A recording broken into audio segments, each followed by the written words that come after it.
to available as Whangaroa Community Board meeting, our first meeting of 2025 on February the 20th. I'll just ask Councillor Hanna to open us to the council.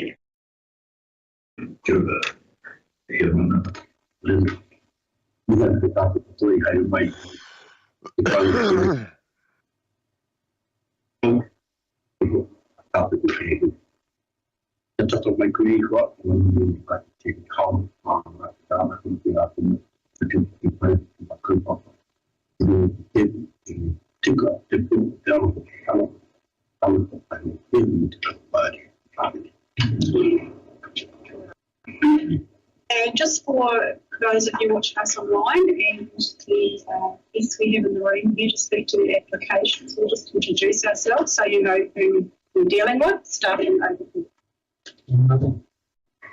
Good morning, everyone. My name is Anne Court. I'm the councillor appointed to the board. Happy to see you all here this morning.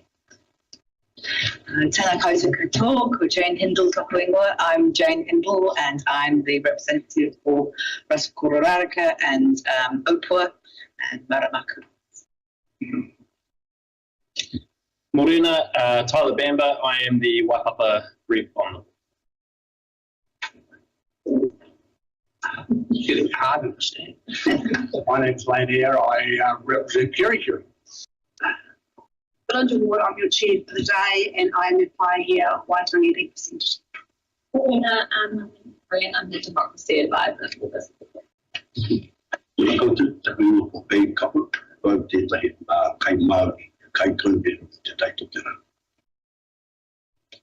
Morena koutou, ko Amy tōku ingoa. I'm representing on the community board representing Kitty. Morning, I'm Bruce Mills, and I represent the Whangaroa Subtitles. We have one of our members on. Do we have Roddy there? Kalko and then a representative body. Here online, he will be joining us soon, and we have additional staff in the room. Good morning from Eminent Community Board.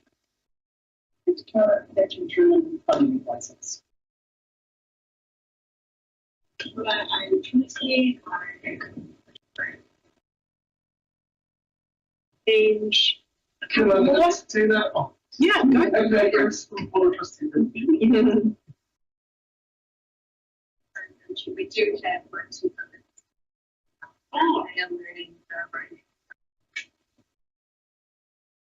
Please feel free to introduce yourself so we can put a face to your name. I'm Nina. I'm the working. Oh, I'm inspired. and I was just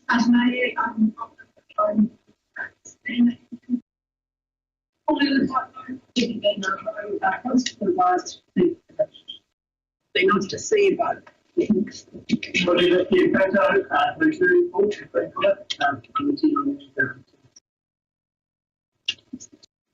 Right, with that we'll move straight on. I have no apologies. Any conflicts of interest today? Open to by public board speakers, no deputation, go straight into our speakers. I provide first up Anastasia Potter representing Youthline Auckland Charitable Trust on page 113. The additional information is 370. Kia ora koutou katoa, ko Anastasia tōku ingoa no Hokianga ahau, kei tamaki makaurau ahau noho ana, ki mahi ahau ki Youthline. Hello everyone, thank you so much for your time. My name's Anastasia. I actually grew up in Hokianga, but I live in Auckland and I work at Youthline as the GM of fundraising and marketing there. So thank you very much for having me today and allowing us to speak on behalf of Youthline in support of our application. A little bit about Youthline. We've been in operation for 55 years this year, and the kind of cornerstone of our service is the National Helpline, which offers mental health support to young people aged 22 to 12 to 24. And we're proudly really the only youth-focused mental health service that's available 24/7 and accessible to anyone in the country, including the far north. As I said, I grew up in Hokianga, went to school at Northern College in Kaikoui, and I'm still very connected to Taitokoro. My family and friends still live there, and I'm very aware that there's a real lack of mental health services available for young people, and that access to those services can be really difficult with challenges around transport and just communities being really isolated.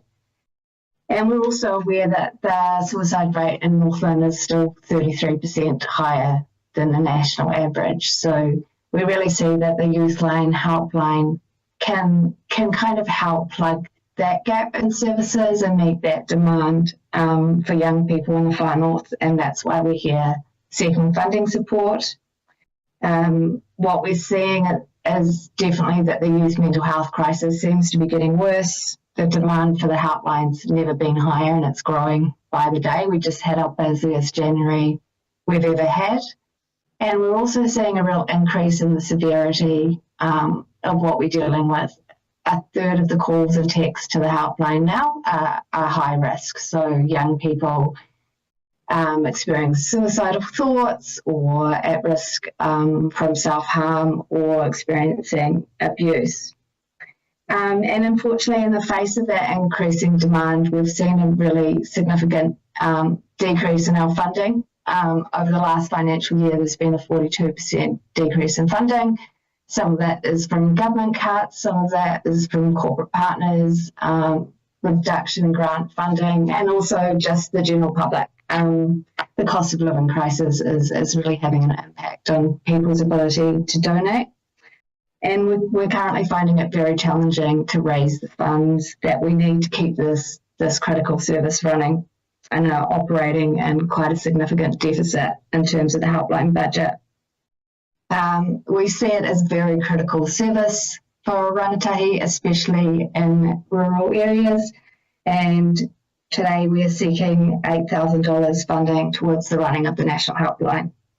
So it costs us $3.69 million a year to run the helpline.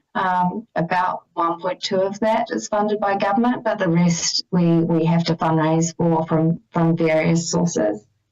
Thank you so much for your time today, and really hope you're able to support us with this application so that we can continue to deliver this service and make sure that it is available for young people in the far north.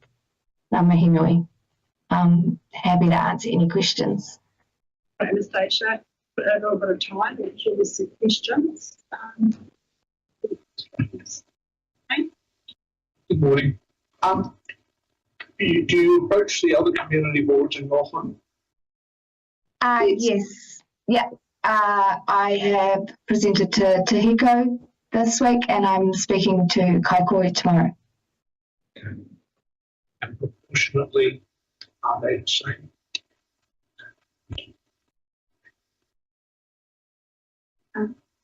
Sorry, I can't hear. Amy. Well, I'm just wondering, do you go to all the community boards all over the country? Or? We go to a lot in Auckland and Northland because there's other youth line centres. They generally approach their local communities. So my remit is largely in kind of north of Palmerston North, essentially.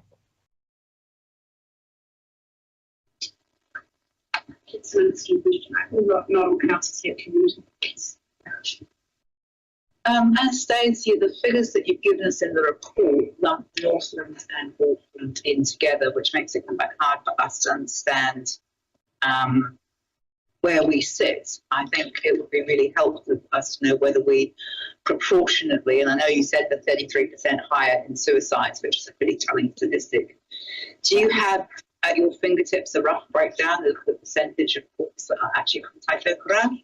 Because I think it would be really helpful for you guys to split that out for us, so we understood it. Yeah, I mean, historically, it's been quite difficult for us to measure the exact geographical location of people, but we have transitioned our system last year, so we're starting to get that data and can actually now report on it. The last stats I saw, but that was a few months ago, it was about 3% of people from Northland, but I can definitely provide an updated stat on that. 3% out of the total country, or 3% of the Auckland Northland schools? Of the country. I mean, Zintel should be giving you that stuff from your, I mean, they're charging you a lot of money for your 0800 number. They should be giving you good quantities. It's where the call's coming from. Just saying. Any other questions? Good day, Anastasia. What does success look like for Youthline? Is it the ability to answer the phone? Is that, you know? Yeah, it's, I mean, at the moment it's sustainably funding ourselves so that we can answer all the calls, yes. At the moment, do you not achieve that sometimes? We sometimes don't, no. Yeah.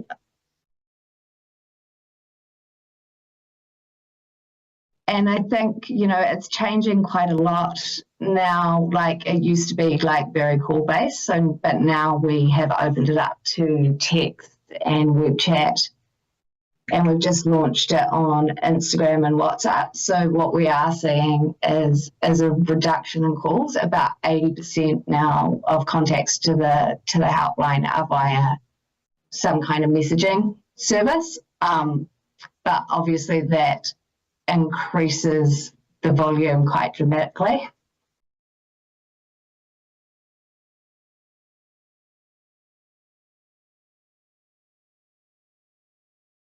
No more questions? No. Sure, it's a very cover. I just wanted to find out the proportion of Māori students that would be, particularly in the north, and whether or not, the second question is whether or not you engage with the iwi social service as well. We have some challenges like tracking things like ethnicity because of the anonymous nature of the service. So it is really quite difficult for us to get that information. And in answer to your second question, we are engaging in Auckland at the moment with we're just building relationships with local iwi. I mean, it's definitely, sorry.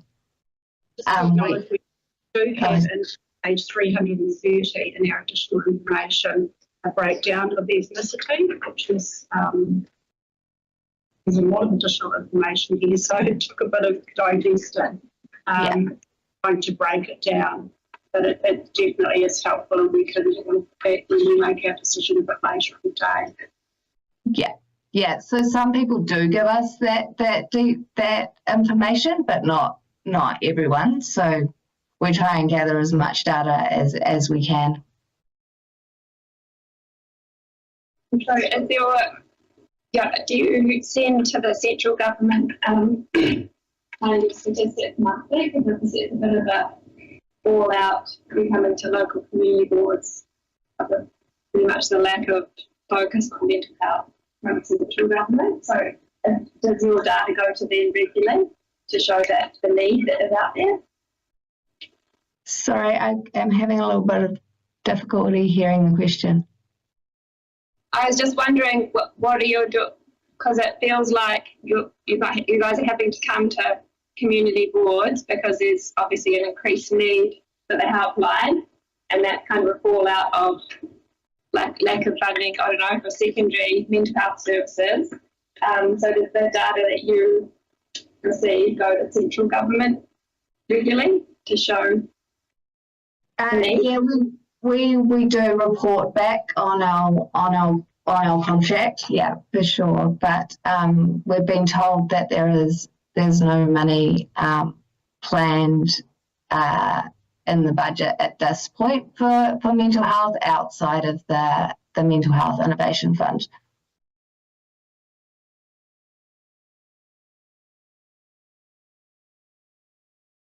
Sorry, just one last question from me, Anastasia. Do you then refer people, where appropriate, on to like further mental health services where you guys see the need? Is that what you said? Yeah. So we work really closely with the police and Oranga Tamariki. We also have some face-to-face counselling services in Auckland, so we often refer people there. And we have our youth development team as well, who work a lot with young people on the youth payment or the youth parent payment, and we help with getting access to the funds that are available, and also help out with things like emergency housing. But we work closely with a lot of other organisations. The helpline is very much kind of a first responder situation, and to deal with, a crisis calls and de-escalation, and then try and transfer those people to the appropriate services. One final question, Jane. Anastasia, there are other helplines like WhatsApp and stuff like that. How do you work with all of them? How do I find it quite interesting that there are so many helplines. You see about 4 of them coming up, and I understand Youthline is clearly targeted to youth, but how do you all work together? Do you collaborate? Do you try and, Yeah, we do. We do have relationships with those other services, and we always try and collaborate where needed. I think where there's lots of players, Youthline is the key one in terms of that youth demographic of 12 to 24.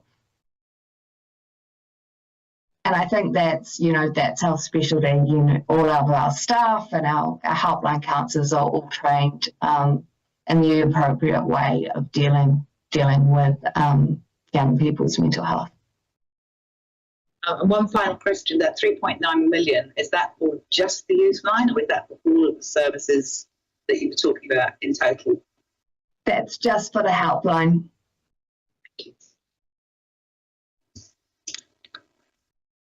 Thank you very much for your time, and we'll make our decision later on in the meeting. All right, thank you so much. You Jane.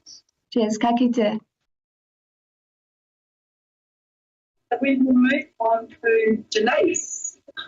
Denise Turner, representing Opinoni Area School, speaking in relation to the funding application on page 79. What up? Kia ora koutou, Denise Turner te whenua, he uria hau no hoki ana, no te whānau Sarich Toria B. Matthews. So I'm Denise, I hail from the beautiful hoki ana. I'm here in my capacity as Board of Trustees representative for Opinoni Area School, and also the 50th Jubilee Committee Administrator. So we are basically seeking funding to help support us in hosting the 50th Te Taitukido Kapaka Festival this year. The Taitukido Festival was initiated by Opinoni in 1976 and it's basically been running ever since then.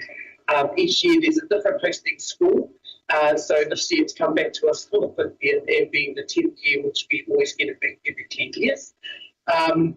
We are also at the same time celebrating the Opinoni Area School's 50th Jubilee. So we thought we would hold everything all at one time so we could kind of hire all the infrastructure to be used for both these two events. For me, I was a past student. I used to go to Opinoni Area School for all of my secondary life. I performed on the Taitukido Kapaka stage for 5 years while I was there. I was the female choir, which is the leader of the Kapaka group. So for me, I have personal kind of thing towards the festival. once I left Open Air School, I went to university, and thanks to the school, I actually received a scholarship to do my Bachelor of Business, which I was successful in. I decided to move home and actually got a job within the first couple of months back at Open Air School as an admin, so I'm kind of been all around the school. I stayed there until I had my twins, where I left basically, and now that my kids are school age, they now go to Open Air School. So for me, it's a vested interest. You know, I want my kids to be able to go to the school and also perform on the Taitukere Festival stage. So yeah, we are seeking funding because the Ministry of Education basically don't have anything for us, what we were told. So we were told to seek external funding from whomever we can, and of course we come to our local boards. We've already spoken with the Hiku Board, the Whangaroa Taipei Community Board, Creative Communities as well. We also have applications in with Foundation Board and Te Puni Tukiri. Those two are still pending. We were successful with the other local boards. And so, yeah, basically for us, the biggest struggle is just having that money. We want to make this event memorable for not only our people of Whangaroa, but pretty much everyone off Te Taitukere. The festival is, you know, every different school in Northland hosts the festival. So this being the 50th, we want to make it memorable and special. We just don't have funds to be able to get our infrastructure sorted, you know, staging, lighting, all those things. And so we seek the funding from wherever we can, basically. So I thank you for the opportunity to come here and speak today, to put it out there and see what we can get from you guys. So we really appreciate that. Yeah, I forgot to mention that, yeah, once my kids were at school, I joined the board, the school board. I've been there for 6 years. So I really got this vested interest in Open Air. You know, from there, I went there, and now I want to make it happen for the rest of our people. Yeah, basically, and so we've got the two events going on over 3 days. 2 days for the Taitukere Festival, 1 day for the Schools Jubilee. Currently, our principal of Open Air, she's also a past student and a past Taitukere Festival member as well, so she's also got a vested interest. The group that we've got that we put together is all volunteers of, you know, previous staff, previous students, and things. So we all want this to happen for our community, and we want to make it memorable, you know, good and memorable, and to be able to host the thousands of people that are going to ascend on Open in April. So yeah, and in order to have, we've got to have money. We don't have the money, and the school budget doesn't account for it, and we're basically seeking any sort of support we can from everywhere we can at the moment. And yeah, I think that's basically it. Thank you. Kia ora, Janae, and I feel your passion. Love it. Thank you. Nice coming home and being able to give back some questions. Local schools from our district. Yes, Kiri has signed up.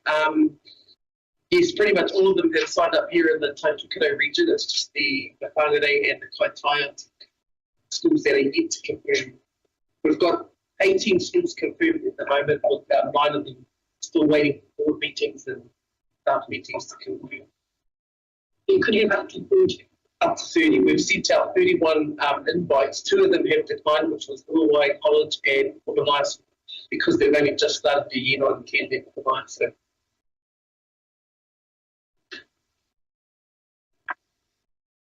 This was held last year. in Okaiho last year. Yes. Yeah, so it was in Okaiho last year, and the wonderful thing about Okaiho is they gave us all their documentation, so we basically just had to pick it up and tailor it to what we needed. Yeah, so it's been wonderful having all their stuff there. They'll be passing it on to the next one. Yes, the Kaitaia College is the next host. We could do something about the staging. I don't know, I think it's in the funding, but Te Reo Taitukere, which is like the Māori board for the schools in Northland, they do pay for the stage and the marquee, but this year they've only offered us 25,000. Usually they offer about 40,000. But we just had the meeting on Friday, and they can only give us 25,000 towards the stage, so we'll take it.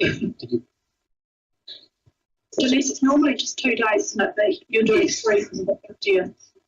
Yes, well, so the 2 days is just the Taitokoro Festival. The third day is just the school's personal 50th Jubilee. So when the school opened back in 50 years ago, they then created the Taitokoro Festival after that. And so they're both kind of, yeah, they're going at the same time. Makes sense to combine them. Yeah, I just kind of didn't want to realise this big thing at the end of the year, you know, just do it On all. stage again. Yeah. So John should be giving it to you for free. They do a community event, and they will. Yeah, I so I would go back to them. Yeah, we've got quite a few locals that are part of the events, and I did talk to Dennis almost name, and he tried, but he couldn't do much, and that's what. There is a form you can fill in that you can yourself fill in for the school. I would keep pushing back on that because that's quite a large amount. Yeah, And they should be supporting that event at no cost. okay. Yeah, They should be.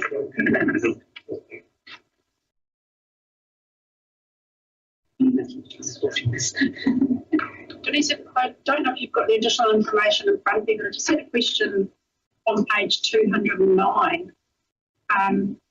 There is a breakdown of each community board area, and I just was trying to make sense of it. I'm not sure whether that's what you're getting and asking for specifically out from those particular awards for funding.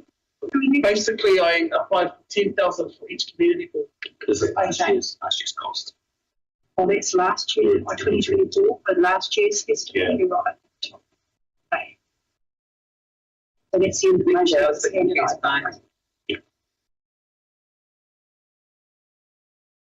Questions? Anybody else? Were you successful in Timaku? Yes, 7,500 they gave. Tomorrow is. Yeah. No, we've already done company together. They've given 10, Timaku 7,500.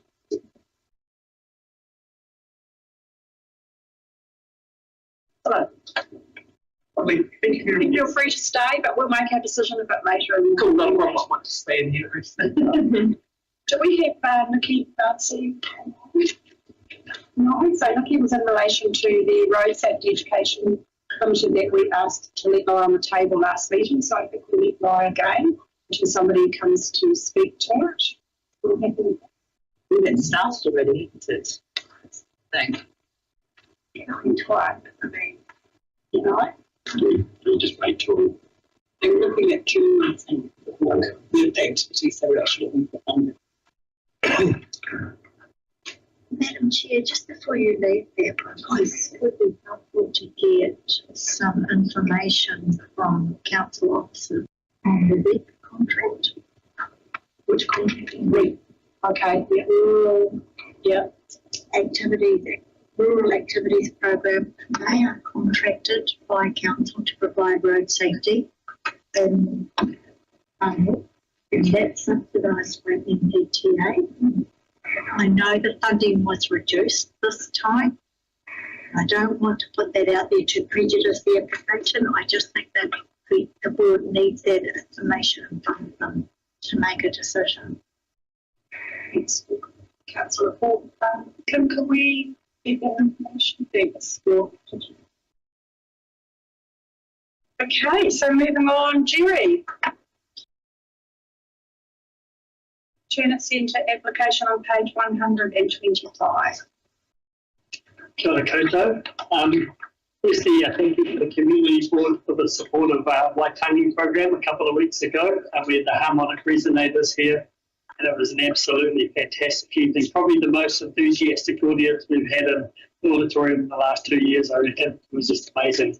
Unfortunately, the Community Kapahaka group, it was just too long since they'd done their gathering and everyone was committed for Waitangi, so we ended up handing back $1,500 of that grant application. But we were able to get Taylor Barker, who's a young musician, songwriter living in Kamapiri from Kirikiri, and she opened up for the gig and just blew everyone away. She's like the next Holly Smith. It was amazing.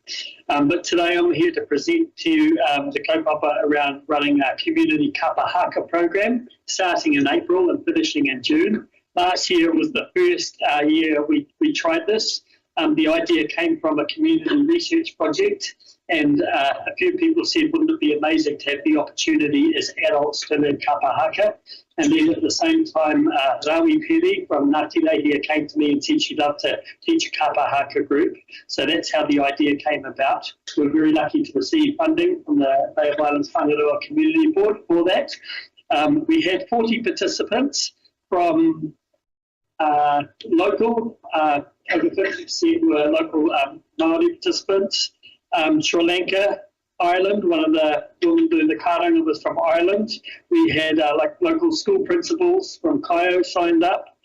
There were Swiss, Germans, just from everywhere. And they did 10 weeks. And after at the end of it, they performed for friends and whānau in the auditorium here. And they filled the entire auditorium. And it was in time for Matariki, so the same weekend as the Matariki public holiday. A lot of the quotes that came, and I won't go into all of them, but just it was a lifelong achievement that they never had the opportunity as youth to be able to be involved in kapa haka. And it was just such a very emotional performance. They all had pictures of whānau who passed away across the front of the stage. And it was just beautiful. Ngāti Rehia provided kai for the all the whānau participants afterwards, and it was just a beautiful event. And the format of it is there's 2-hour sessions every Tuesday night, and that happens for 10 weeks, and then on the last week there's a performance.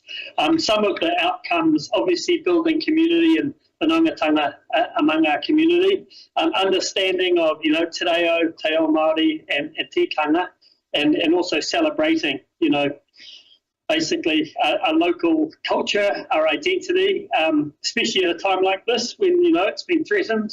It's more important than ever to put that on the stage and get our community involved and increase our understanding. We're intending on running it again April to June with a concert on the Sunday, the 22nd of June, which we've also, as part of the Matariki celebration, we've got a Pacifica festival.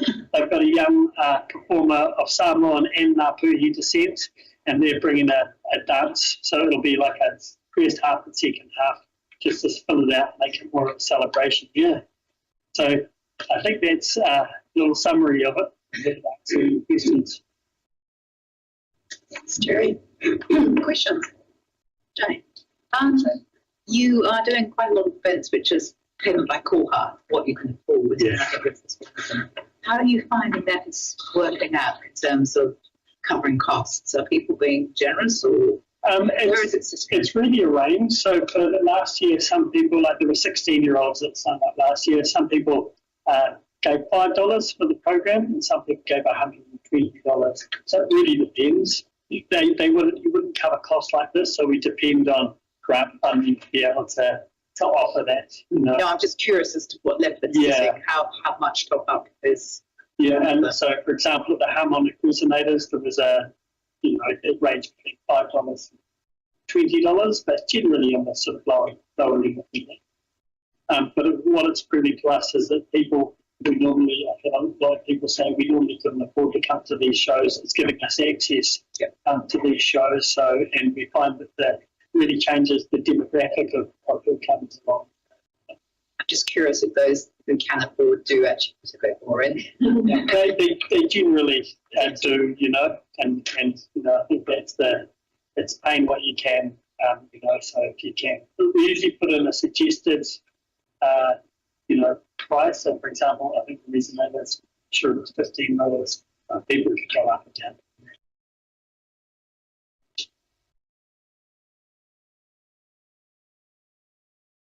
Questions for Jerry? So glad it was successful and that it's happening again. Yeah, something else I forgot to mention is they also performed for the opening of Upsurge Festival over in the Whare Waka, so that was a really awesome performance. And then Matua Kippa got them involved with another opening a social housing project as well. So it's really cool to see it have life after the 10 weeks. And this year we're actually partnering with Northland Indian Association to put on a Diwali event up here later on this year. And so part of when we're advertising the kapa Kapahaka groupers, they'll be opening that festival as well. So it's about lining up a few events that kind of go further than the life of the 10 weeks itself. Yeah, that's good. It's a collaborative event that impresses me. The excuse me, the fact that you're doing it with Pacifica this year round, I think is a really good thing, a smart move. They were hosted for the first time this year at Waitangi commemorations leading up to Waitangi Day in the Whangaroa.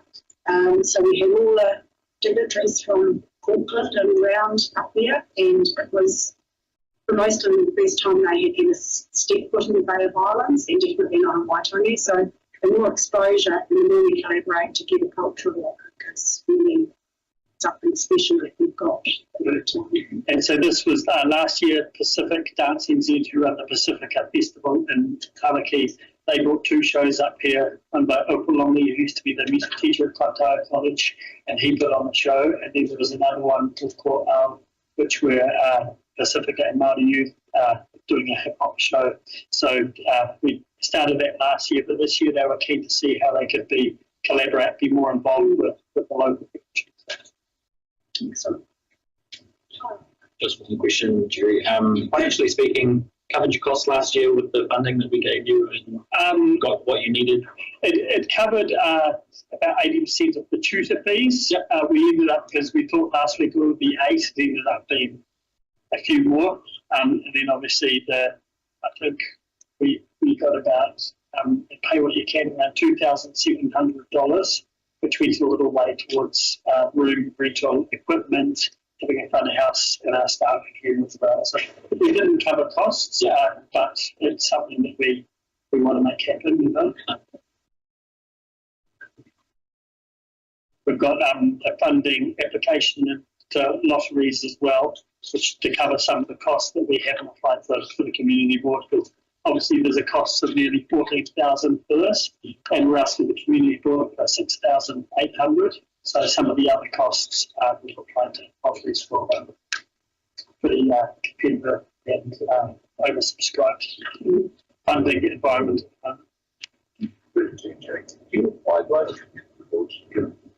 Not for this particular initiative, Lane, because it's more focused around, our ward. For some other children's shows that we've offered pretty recently, there were schools in Kaikohe that couldn't attend, so we put in an application and they paid for the buses to come down. So yes, we have for some other things, but not essential. John, you talked about the purpose of the Kapahaka, the inclusion of different cultures. Can you just tell us what differences that you've observed from them? Can I read out just a couple of the comments, which I didn't talk too long about, since you've asked, Dave? No collusion. That was a planned day. Being a part of this amazing kaupapa has been refreshing, not only for myself, but I'm sure for all other participants, Poako and Kaimahi. Sharing the stage with so many others from many walks of life has shown how song, dance and culture unifies us all as one. The effort put in over the last weeks by all is a testament to this, highlighted through our Sunday evening performance. Being able to participate in a kapahaka like this in my twilight years is something I thought I would never get to do. So on behalf of all of us, reaching out, and then someone else says the kaupapa has been a huge blessing for me, with aiding to expand my day, but also fulfilling some lifelong goals. It goes on and on, so it's like really amazing. Thank you very much for that. That's what I wanted to connect. We had a performer and a person from the community, and you've been able to introduce them at the project itself. So online, Kapahaka is doing to Thank you. Thank you very much. Appreciate the opportunity. Thank you, Jerry. You'll for us later in the day. Right, item 6.1 on page 8. Confirmation of the previous minutes that the Bay Islands Whangaroa Community Board confirmed the minutes of the meeting held on the 17th of December 2024 are a true and correct record. Okay. Any corrections? What amendments here?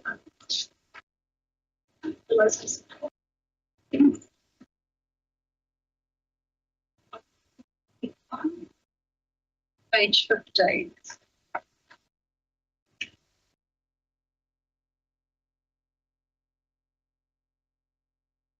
This is road naming. The recommendation is that the Bay Islands Whangaroa Community Board name the right of way currently on page 65A to F Kitty Kitty and Let Road, Kitty Kitty, Awa Lane. Thank you, Tyler. Second Trinity, did you want to say anything on this one?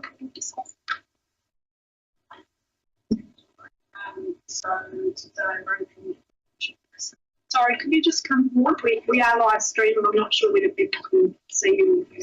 Bring your laptop. Yeah, it's all right. I got it in my mind.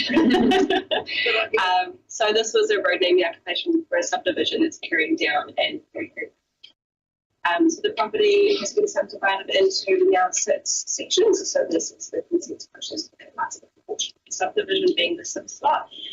All of the lots are owned by the same people, which is without Bay. And so this application was put in October, just through a process. So all 3 versions of road names were approved by the commissioners that we produced, as well as they had shown me support and all of road names they've been. And so our lane was the approved road name. So they have presented that forward, and we're here today.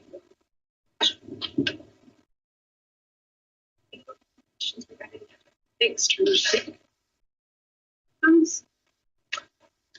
great process. It seems to be working really well with approaching, helping iwi and going through that before it comes to the board.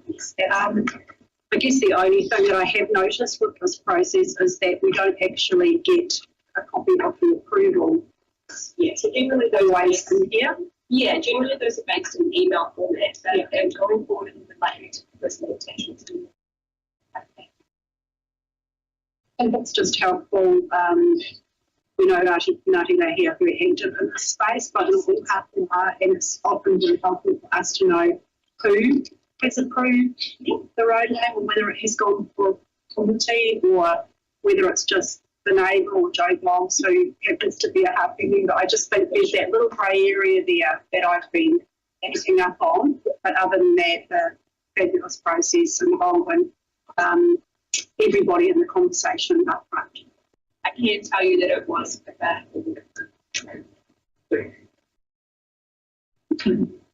Sorry, through the chair. And maybe just also, we probably don't need the full email chain, but it could be just like a little box. No, go into our additional information. That's very easy thing to We're getting full email trails. So just the table is absolutely.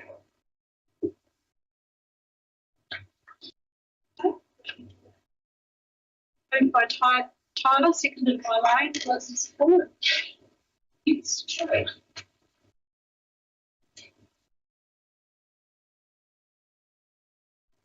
Page 19, moving on to Robin's report. So would you like to speak to this before I put it? In case there's some questions and queries around it. Sure, Coach, if it's helpful, I can do a quick summary.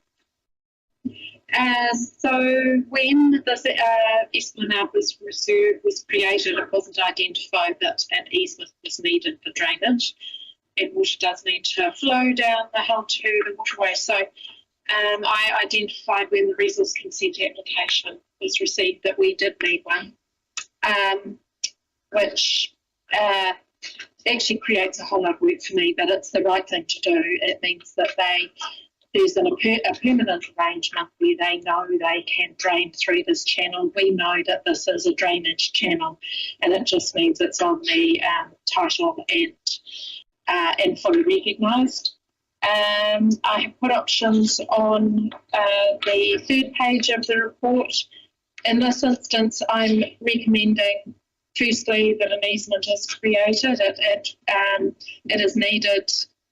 Well, it could be created on a site where they do have water access, but actually it would involve a whole lot of works for them to divert the drainage north of the Esplanade Reserve, and it achieves the same thing, which is the water going out through a channel to the waterway. In terms of the particulars of the site, I'm saying that public consultation is not needed, both because there's no current public access there and because the Waipapa Pine have agreed that if and when there is access, that they will create a bridge or a culvert or another structure to somehow solve that.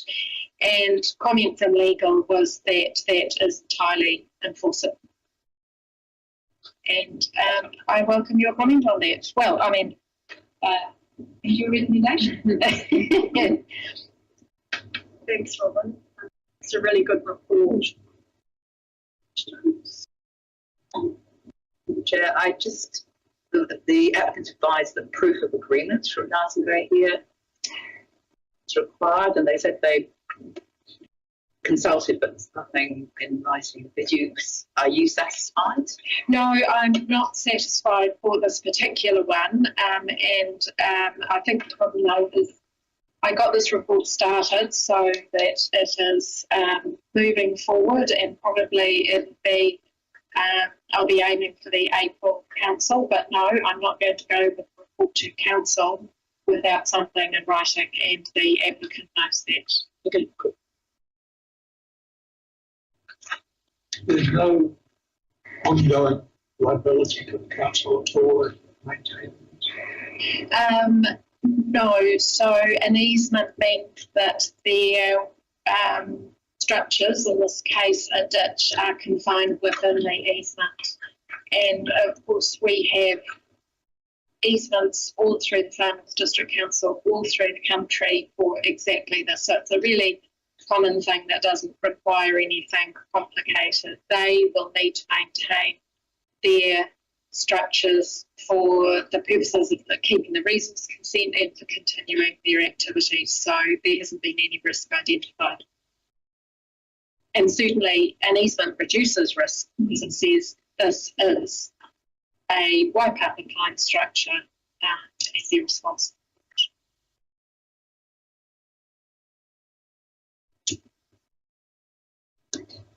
When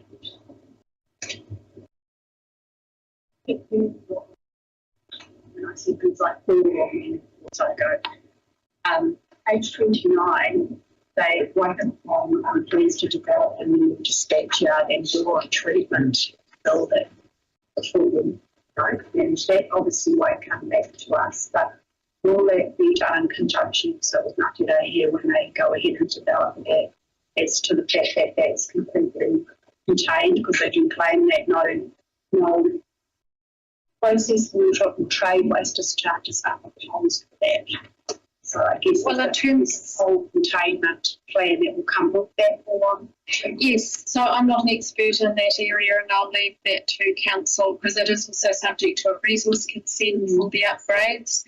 But certainly my understanding is that the water quality will, if anything, improve. So I'm very comfortable with that. And on a personal level, wherever I can, I order boric treated timber because in actual fact it's the environmental effects are far less than tannalised timber. Yeah, that will go through another process, just that won't come near us. That's No, but I from recollection it also had NRC resource, but yeah. certainly well over my head.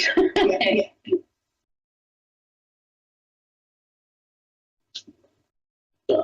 I just, if we didn't proceed with giving this easement, then we would have some form of responsibility for that ditch. Potentially, yes. I am also reluctant to talk about the legal risk side of it, but certainly Carla has said on a number of projects that it is better to recognise an easement. She did note it could be managed with conditions. I didn't say what sort of conditions on page 20.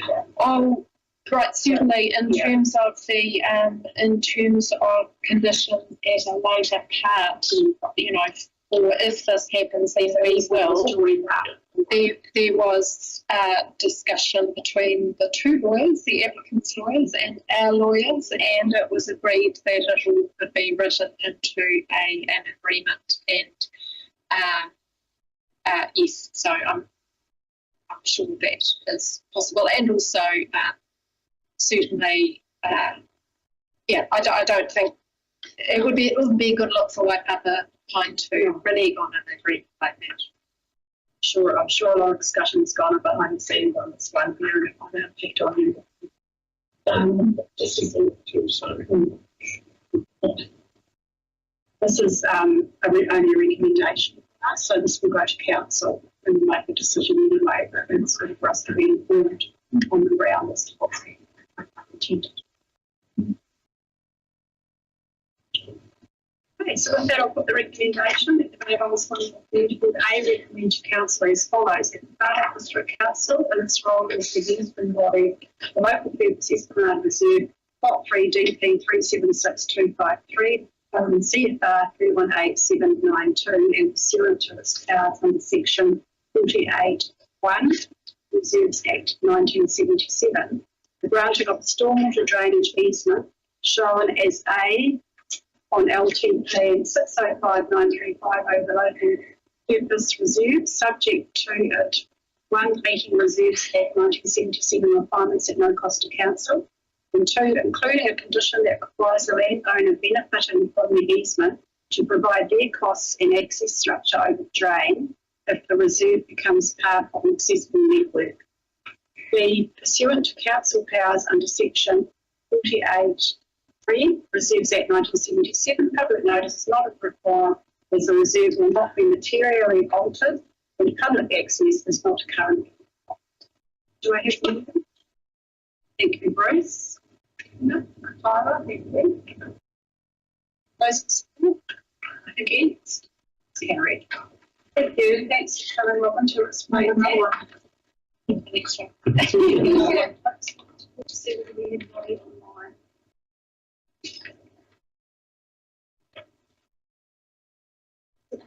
Page 37.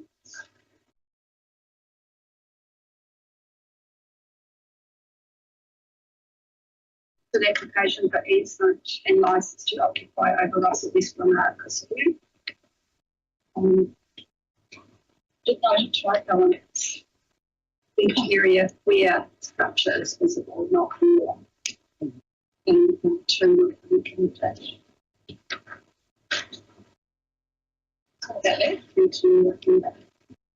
Would you like to address us on this one?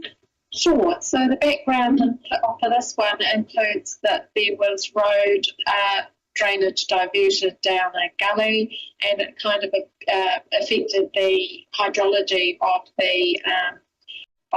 the site, and the owners were concerned about erosion, coastal erosion. They hired an engineer who did a very comprehensive study of the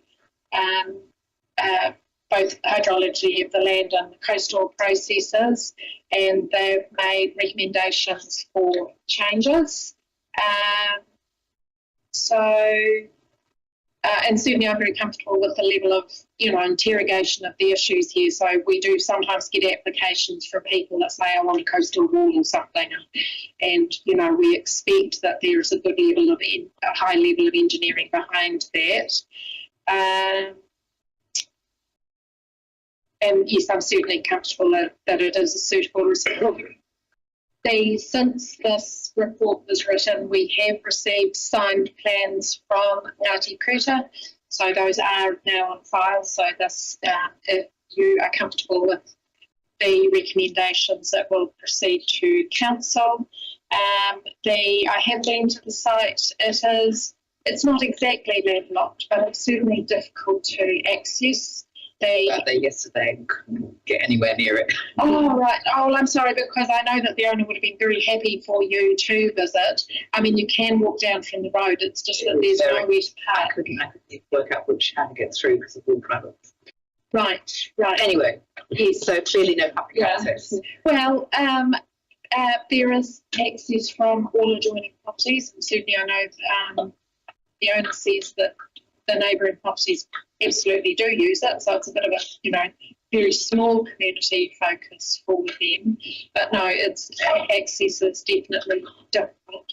So the works don't exactly stop access, so it's making an underground stormwater pipe with a culvert which is not entirely, we would have as a condition of consent that it's designed to our requirements, and certainly that's making it look as natural as possible. If you had gone to the site, you would have seen that that is very much the spirit of the owner, who, all the concrete drives have been tinted, and the environment is very well cared for, not a weed in sight. So I certainly have a high level of confidence that, we would get a good result there. So again, for the specifics of this site, which that really the beach is not materially, or the reserve is not materially altered. It will improve the situation, it will improve coastal erosion, so less of our land will erode and it may even build up again, and there's no effects on public access or recreation. Thanks, Robin. They've got another radio, but I think it's involved at the outset. That's good to do. Yes. Was it the well, you've got Hazarika and Natikata, but I think they sort of they which land. So if I may jump in through the chair, we discussed that with our chairwoman team, who said if there is a hapu involved, it's their responsibility to say if anyone else is involved. So when an application like this comes in, we have to trust that the process has included there.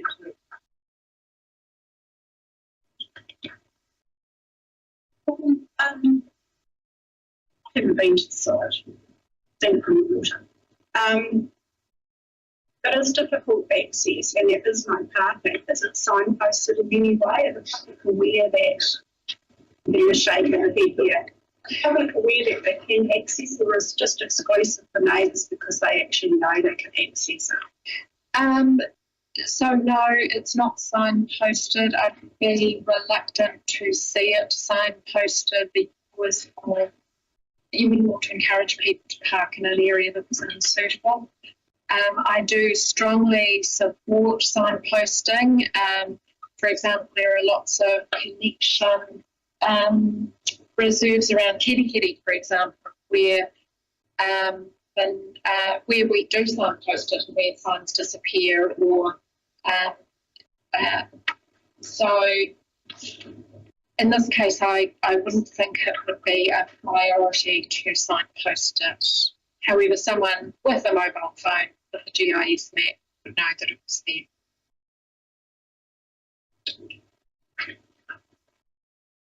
It's sort of a twofold thing when I read this recommendation, and I was interested in obviously the boat would have to cross the Esplanade Reserve to get to the water, and that's going off the property. It's actually, they formed the driveway and the access to the water. So when I was there, it was all grass. The resource consent application seeks to have an area of concrete that specifically comes out of the boat shed and then immediately goes up the hill towards the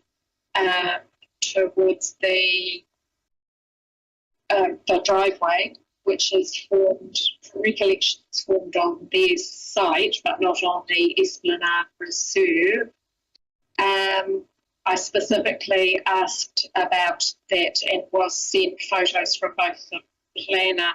Well, no, I sent photos from the planner about just what a difficult situation that is.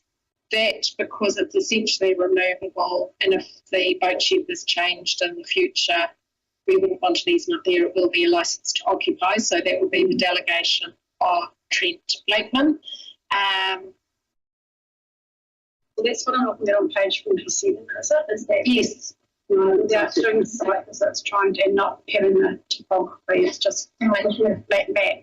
Obviously, it's a steep site, the way it reads. The Esplanade Reserve isn't steep, it's the block 1 that is steep. In actual fact, probably you don't even need an easement over an Esplanade Reserve for a boat. I mean, we have boats going over Esplanade Reserves all the time. So, and it's, you know, not dissimilar to structures that we have all around the coast. The resource consent specifically relates to the concrete, and I guess the thing is that all of those structures are movable. I mean, changing a path is not a significant thing to do. So, yeah. Down the road, there's the TM boat map as well, so it's a public boat map.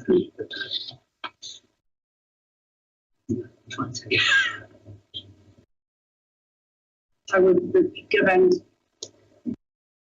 permission to concrete outside the boundary line. This is like the road turning, is that? Yes. Yes. Okay. However, it's just that tiny Little bit outside, yeah, at the top of block 1. Yes, and that specifically relates to the physics of that turning circle. Any answers my questions from it?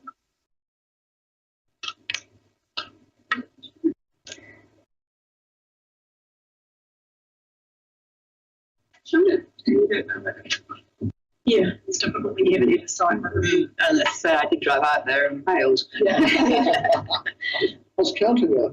Well, I know, and I thought, well, I think I knew where to park, but I just couldn't see how to get to the Well, there's no parking there. Well, I parked at Pilma, and there's an area where people go and drop their boats in, like off Whangaroa, which is another area, which I was, but yeah, that bit up the hill, it's all gated properties. Yes. But you can't get down. Well, you could theoretically park up there and walk down and then walk through, but yes, it's not easy locating exactly where you are. Sorry about that. I've got a recommendation that they I recommend to councillors follows. Arnold District Council in its role as the administrative body of the local purposes Canals Reserve Lot 5 DP 79476 without title. And pursuant to its powers under section 48(1) Census Act 1977, granting of stormwater drainage easement shown as B on Plan 24495 over the local reserve subject to it. 1. Meeting the reserve 1977 requirements of the council. And 2, having a condition imposed that requires the applicant to use materials and design particularly meeting values of each area where the structure is visible. Being pursuant to council powers under section 48 of the Census Act 1977, public notice is not required as the reserve will not be materially altered and public views and access is not affected. Just remember, can I some clarifications around without title? Yeah, there's block 5 DP 794 without title. Okay, I think that is, I think that will have been put in. We normally have a CT or CFR number. We do have a number of reserves that do not have title still. Actually, we have, of the ones that don't have title, we have in the last month gained title for 25%. So it's taken up more than a year, but anyway, we're getting somewhere and we're hoping to have at least 50% done. But that is simply, there was a period of time where if council did not apply for title, if that title wasn't issued, now if a reserve is vested, it is issued. But certainly we are where we can getting title, but this one at the time it was written did not have title, and I don't think we have done a batch in this area yet, so I think it's still without title. Do I have a better? Jane? Second. Andy? Those in support? Against? It's carried. Thank you. And thank you. Those for announcements. I was here to answer queries. Moving on, at the Bay Lodge Whangaroa Community Board note that reports from Chairperson Ward commence Jan has been reviewed. Amy, thank you.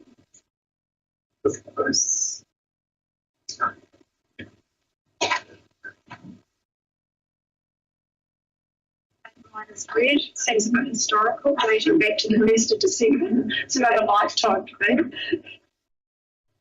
Any questions in there?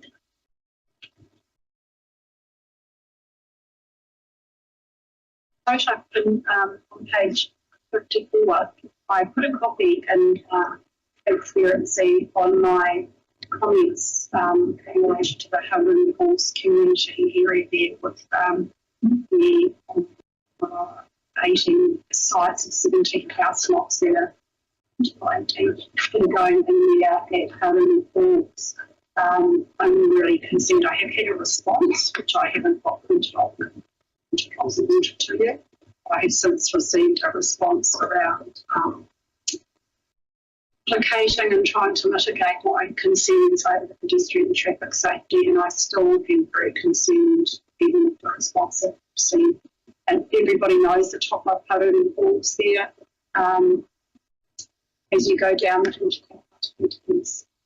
where that hill, there's no roundabout there. It's a very busy intersection of Ashgrove and Whangaroa Shop and Bonza, the two licensed premises just over the brow of the hill. There's only a footpath on one side of the road, and these homes are supposed to be 4-bedroom, 3-bedroom and 2-bedroom family homes, so it's going to be a lot of children, I'm assuming, a lot of pedestrian movements, cycle movements and vehicular movements. And there is no footpath on that side of the road at all. So the traffic barriers on the northern side of the hill, as you're heading from the top of Whangaroa Falls to Paihia, are continuous. So there's actually no gap till you get down to the bottom to actually cross the road. So you would have to walk down. It's a very, very dangerous. So I did request a site visit and as I say, it's a consent that's historical that was granted and revisited. So there's not a lot, but I was grateful that the planner did a site visit and took my concerns into account. There have been accidents and deaths in that area, and it's I know when it gets out what is going to be happening there, that it will be of great concern to a number of whānau in the Whangaroa Falls area and those that have lost loved ones. And so just, I feel like we're going to comment on some of these consents, and this to me was quite passionate about getting my message across around traffic and pedestrian, and it turns out that they will have a pedestrian link. So the traffic link will come in down the Kapariki hillside, about 2 beds down the hill, which I don't think is a deal, but we haven't seen it formed, so we don't know too much goes in there. And it is State Highway even, but there will also be a pedestrian link at the very top, coming out right on the brow in the junction of that hill, which to me is, I just don't even think about it. So I've done my bit in commenting, and I leave to the planners and the powers that in the NZTA primitive faith and this very close. approve the amended subdivision because I think it's quite substantial. I'll clarify it. Madam Chair, footpath plans, if they're not compliant to your It's already there. There's a little side. It's on the other side. Yeah. And footpath goes down that side and then it crosses over quite a long way down that road. Yeah. It does come over that side. At the bottom of Kaipata here, there's the analysis which on this to cross there. At the bottom of the wall, the development, vehicular access is going to go a bit further up on the side and there's no access across. And there is a footpath now from Waitea all the way to Waitea and around through to the Hilly track. That side of the road is well occasioned for and is well used. It's great, it's very exciting. But the other side of the road, it's very dangerous. You do get people walking down that side. You've got the Bakehouse Brewery down just over the brow as well. You're not going to look down the hill to cross the road to walk up the footpath and then cross the state highway again. Just The 60k zone, isn't it? 80. no, it's 80 down, 60. It's 60 to just this side of the trees. The big red painted, the road's painted. That's where it's 60, but this is below that. It's 80. Oh, okay. So where the entrance will go, the entrance is in the 80k zone. The entrance correct. This is further up. It's down the brow. Yeah, Ash Grove. Yeah. It's down from Ash Grove, down the Kapatiki side. It's a minimum of 1 So it's on the Okay. southern side with the. Going to go behind the Ash Grove Motel, wrap around that and come out Ash Grove. They wanted to go in originally Ash Grove Circle, but that vehicular access was declined, so they've revisited that and they've amended or added additional paths. They've changed the plan from the original consent, but it's only been modified. It's not finished. Madam Chair, can I just get clarification? Yeah. Because this is a state highway that we're able to approve. Sits with the NZTA. Has that been granted? Do you know? I don't know. This was part of the plan. It's I think it might be helpful to seek some feedback from NZTA to see what their views are, whether they have or will allow some road safety intervention. There's quite often a spike strip that exists along State Highway which prevents legal access, but they do need consent. If they're turning right, it's what's the big highway. I don't know, I'm unfamiliar with it, I'm just suggesting it might be helpful to loop NZTA into this to get some comfort about so I would expect, I mean, she's keeping me in the loop, which is really good, and right through the holiday period, because a lot of these things will be cooling on holiday. Because we've got to pick up on so many days. So, as I say, I had received in the spot, but we only get to make commenters for things, as you know. So it was just, I was just relieved that the comments were taken into consideration seriously. Can I just expand? An NZTA planner will not necessarily be intimately familiar with what we've just talked about. I think it's always helpful to have those conversations. Therefore, if capital investment they can reflect on that with plan numbers. So I wouldn't assume they're aware that we would.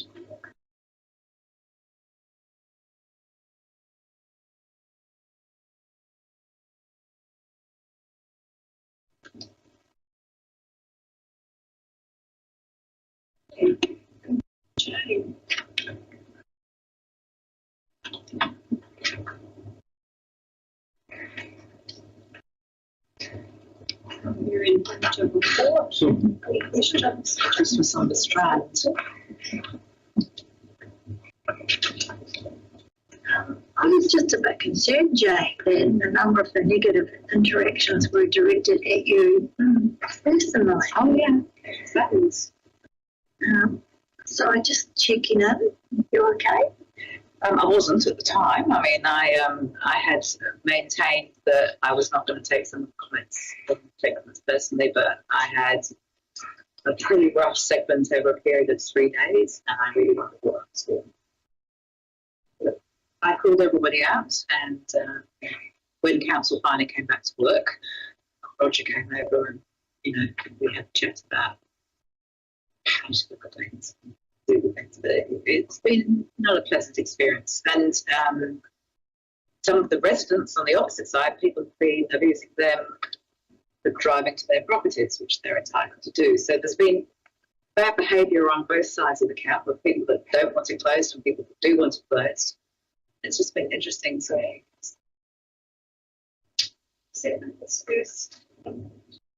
no, it was when it got busy over Christmas. And the reality is it's always busy over Christmas and everybody gets very short-tempered and nobody has car parks. Nobody's able to, you know, cope with the self-influx of tourism. And it was like it was pre-COVID. I think a lot of the businesses have not been in business before, you know, COVID. And so we were back to full swing. It's a people. And the perception that people have lost all this parking, which just simply isn't true, has been the kind of issue that at Christmas isn't like that. I stood up temporary parking at a school playground, and half the side of the street used it, and the other half said it's too far for them to walk. Seriously. But it got used half. You know, so it's better than none, but we'll have another look at it when I'm talking to County Government about how we do it better next year. It's all a bit last minute. Thanks, Kim, she was amazing. Had a bit of fun that day. But It's always been informally justified in the whole car park. Yeah. That was a proper car park with car parks in it. There was like the kitchen table, but they were a minority, and they were people that were conveniently using the area and assumed that all of us had to do so. And once the trial ran its course, the majority were in support of and it went ahead. And that's the thing with placemaking is that trial goes to late. Yeah, June. So once it takes its course, people will calm down and some will get used to it. Some will always they'll be opposed from day one and they won't change their minds. You won't be able to change their mind on it. But I do think you have to step back because it does become a personal open experience. It can be quite nasty. I think the majority went out. I've had a lot of support from a huge number of people. And yeah, it's just I didn't have the same Christmas break that everybody else had.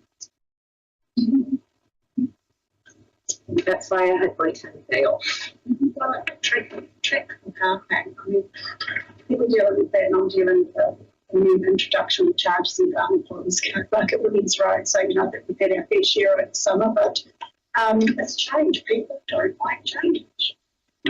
There's always charge parking in the Garden Problems car park. People just didn't pay and it wasn't well monitored. So, now it is. Technology's caught up with us all. It's the ability to monitor things and people have to pay. Well, we had the traffic warden in Russell for the first time in I think 12 years, and it was shock horror. And most people went good because there are people that park in our car space outside their business all day, and so in Cass Street, got a bunch of those car park spaces that are used all day, and that's not the council's problem or my problem. It's the people that are parking there with those problems. And they don't like to walk very far. They always get like they're very precious, aren't they? You know, 100 metres. I had somebody with all sincerity say to me that the maximum limit that people were willing to walk was 150. It was a proven fact. And I looked and said, proven fact from who? 200 is too far. You know, I just, yeah. I mean, it's been, but it's all settled. Lots of tribulations of representing the community. It's all settled down, and the thing is, they asked for the trial. The community asked for the trial.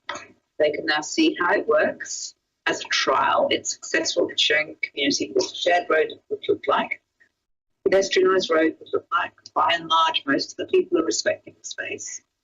So it's, a lot of people love it.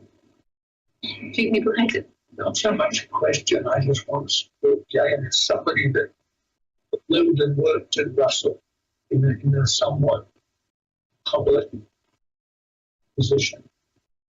Some of the people that have given you a hard time, the same people, this attitude, rage, and so don't take it personal. It's just, that's who they are. They can't help themselves. And I know. Anyway, everybody settle down. See what happens in 4 months. I'm sure it will come out. We'll have to Labour come here in June, and that's the goal. The trial runs till April, does it? Do we? No, it's 6 months trial. So June. Do we have Robbie online? No? Okay, so I see Robbie's doing the campaigns. Okay, so moved by Amy, seconded by Bruce at the Barbados Whangaroa Community Board. No reports from Chairperson Board and Neil Stevens on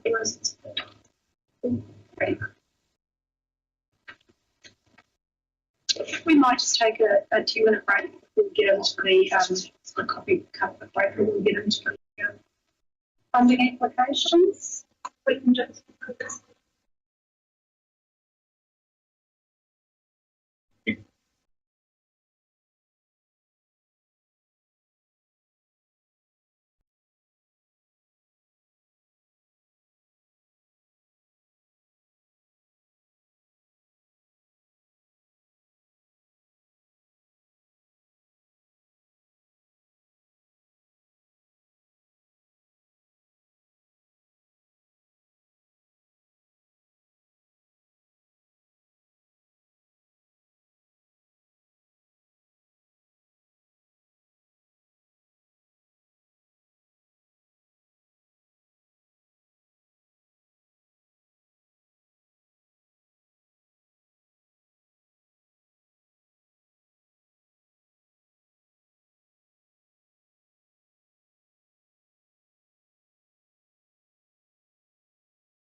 Amy, thank you. Seconded by Jane. Page 68, discussion.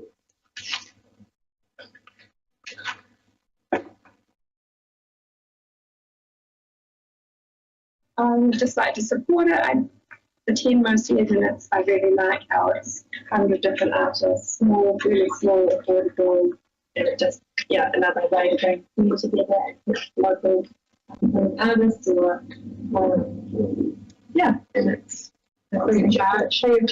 Yeah. Brings more people in that might not come. I agree, and I think it's a great little event. It's not expensive. It's nice, and they've reduced the cost that they've asked from us this year, so they've dropped it by a third, which was great. So they're making a little bit of money selling the artwork. So the artists, it's win-win for someone.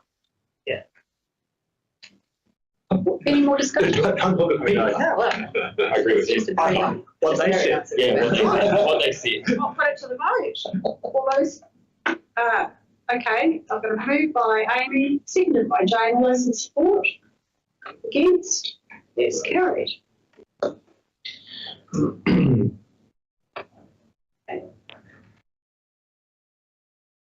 B, that the Bay of Islands Whangaroa Community Board approved a sum of $10,000 plus GST applicable be paid from the board's community grant fund account to Open Area School for cost towards 50th anniversary and Te Tautokara Secondary School Kapahaka Festival. Do I have a mover?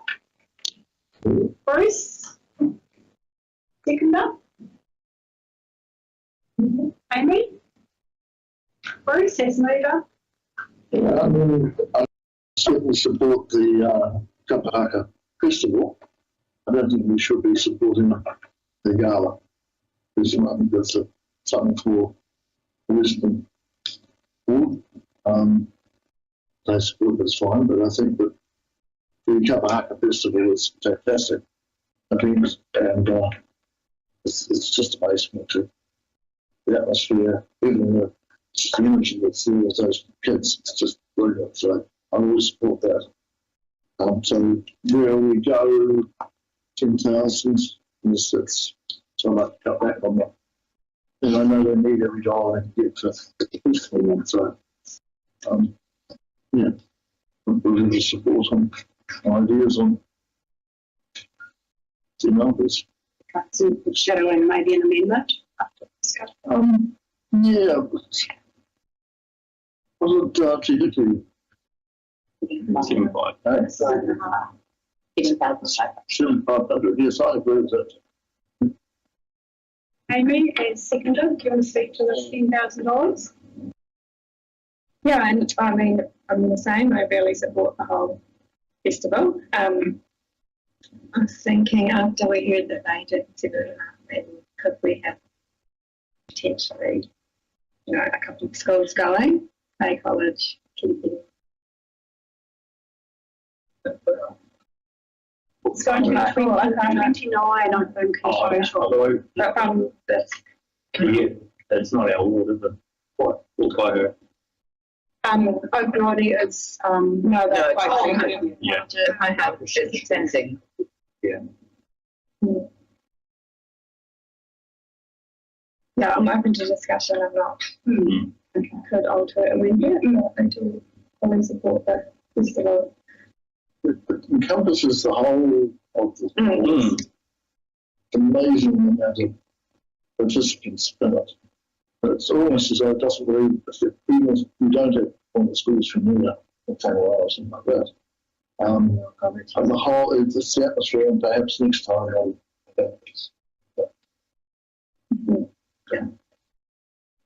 Tyler. I'll just put them at 7.5, once again, I support the festival in itself, but the Proctor Jubilee with no area school maybe isn't necessarily our responsibility. And I think 7 schools, including some of the kura that are composites, at least. Sorry, can you speak up there? I thought I was going to say you've got at least 7 schools within Bay of Islands that are taught. That would be that will go to the kapahaka. Out of 29. I'm not so concerned about how that number breaks down as much as like we supported it last year. We probably should continue to it's great to be. But yeah, I guess there's some costs that are tagged to this that are part of Jubilee that aren't part of the Kapahaga competition. Yeah, Madam Chair. I mean, we are getting asked every year to support this, and this is actually the kind of stuff that really fits what our COCUP is as a community board. At the risk of repeating our annual sort of moan, it would be really lovely to figure out a plan of how to get their lighting and staging and all those really expensive things somehow funded so that we don't have to pay for all this stuff every year at that level, but we haven't solved that one. But yeah, this is exactly the sort of thing we should be supporting.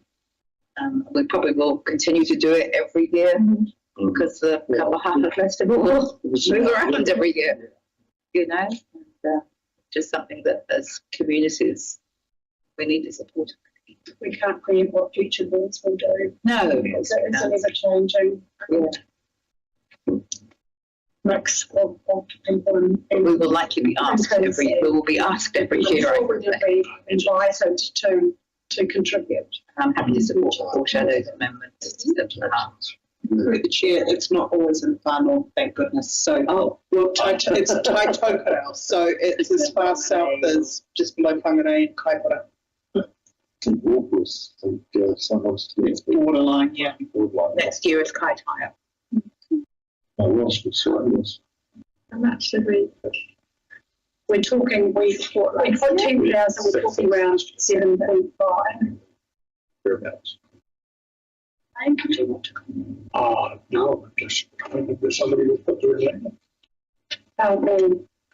Bruce we shadowed 7.5. Amy supported it. Jane and Tyler have spoken to it.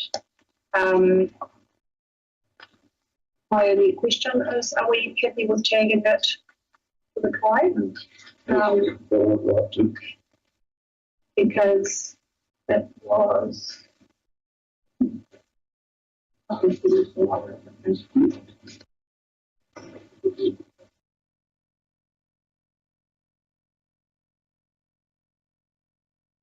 So their expenses are predominantly on page 86, and they've asked us to contribute the $10,000 towards feeding everybody. So Yeah. okay. Can I just put the amendment? Bruce, if you're happy, and Amy with the 7,500. Moved by, seconded by Amy. All those in support of the amendment of $7,500. Against, that's carried. So then the amendment actually just becomes subject to motion. You don't have to vote again on that. Okay, agreed. Okay, the next item C, that the Bay of Islands Whangaroa Community Board approved the sum of $3,000. We're going to leave that. We're not going to deal with C because they didn't speak to it. Moving on to D, that the Bay of Islands Whangaroa Community Board approved the sum of $1,460 plus GST if applicable from the Community Board's fund account to the Tifari Kura of Whangaroa towards the cost towards Kiti and Pope concert. Do I have a mover? Okay. Seconder? Thanks, Tyler. Page 104. Discussion around that. And the supporting information. Put a query for caption on page 107. I'm sure I've written it down. I've got the amount requested 1,460 total. Am I missing something here? That's what she's asking for from this board, and that's what she's provided the quotes for. The overall cost is about $3,000. So she's not requesting 1,460. That's Whangaroa. She's requesting the full amount. 1,460. Yeah. which is what she's put the quotes in for, but there's actually other stuff that she hasn't included in here that she got funding for, partly from Creative Communities. So the overall cost of the event is about $3,000. That's not what she's put in her application. So the 29,200 received from, that has been received or in part from Creative New Zealand? 1,290 from Creative Communities. Creative Community. So Creative New Zealand, it's still pending. That's for something different. That 29,000 in the current bundle is for the publication on Whangaroa funding, which is for Creative New Zealand. That's not for this. That's for something different. Yeah, I was a bit confused by some of the costs because the venue hire of the hall seemed, I didn't quite understand where the 350 came from. But, like, your hall seemed very expensive, Bruce. Your hall seemed to be charging a lot for this performance. They have a commercial rate and a community rate, but they're charging the community rate, I thought. They look like they're charging the commercial rates. It's a community rate. They've done an hourly rate of $30 an hour, which comes to $360, but then they're on the things it says a 4 or 5 for 4 day, $200.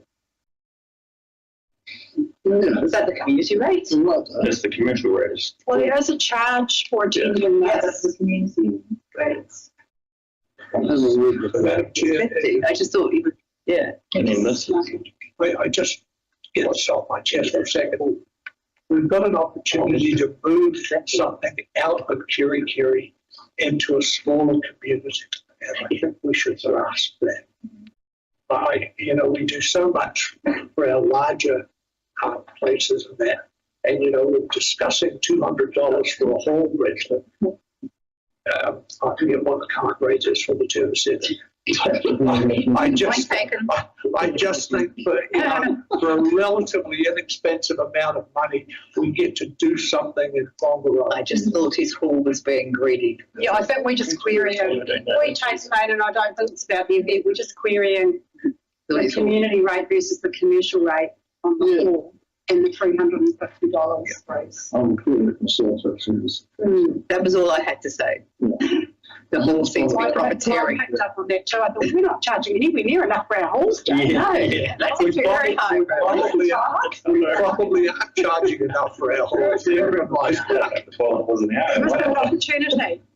Okay, any more discussion around this? Does that 350 include the bond as well? Picking up from. Does the 350 include the bond? It sounds commission high. Yeah, It does. the 350 may include the 200 bond that they're required to pay, but they might get They back. should get it back unless they finish the hall. Back in the room, I haven't done Bruce it. can inform us on that next time we meet. I'll query on. In the meantime, moved by Lane, seconded by Tyler, the amount of cooking is $60. Any more discussion? I'll put it to the vote. All those in support? Not doing my people in civil war. Bruce, in support? $1,460. Subject to you checking the hall fee. Against? That's carried. Okay, now we have E, which is to approve the sum of $8,000 plus GST if applicable from the board's community fund account to Youthline Orphan Charitable Trust for cost towards helpline services. Do I have a mover? I'll move to get this on the table. Seconder? I'll second to get it on. Thank you, Jane. I've got a lot of really interesting questions, thank you, from you. We thought we should do this. Comparing it with last year, because we do get asked to fund this regularly. Not since we've been, the 2022. Pre-COVID. It's 2021, I think. 21. Yeah. 2000. It's just my mind thinking over the years we've funded them an awful lot, but Catherine will be able to answer that. I think we have supported them a lot over the years. They've made a lot of applications. They haven't necessarily been granted. So Thank you. When was that? because the board didn't want to. As Labour, I don't really have anything much to say about this other than the breakdown of the stats and information, the lack of clarification around, I guess, the information provided for our specific area and ward area.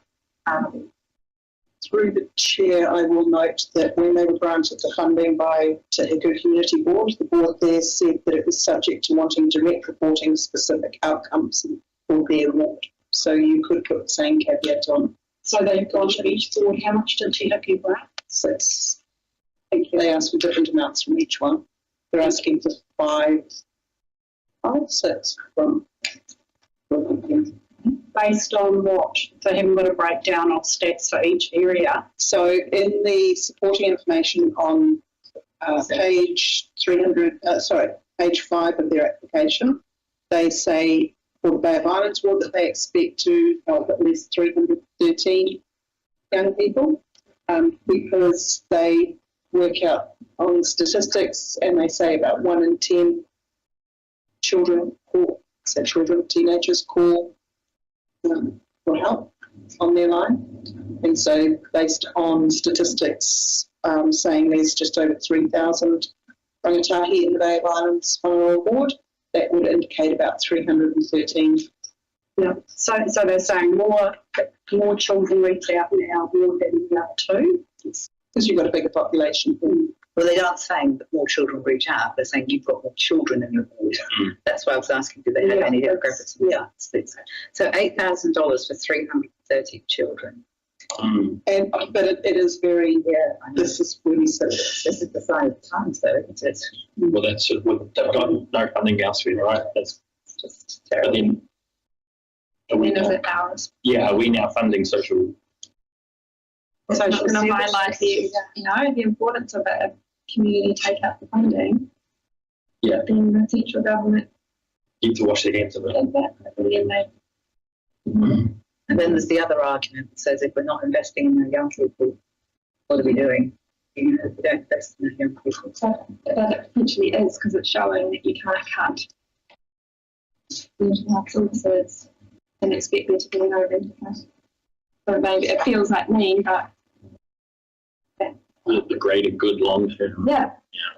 I do know children who sort that out. And you much wonder where would they go? This one wasn't there, so pretty mixed up children. What do we do next year? All of these services companies. Right.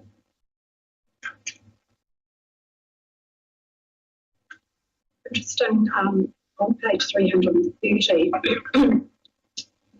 they do ask for a breakdown of ethnicity, but I also noted in that in those key stats from 2023 to 2024, their volunteers contributed way less hours, like it was 11,300 versus 8,000 last year. So is there a lot less volunteers, or are they spending a lot less time volunteering?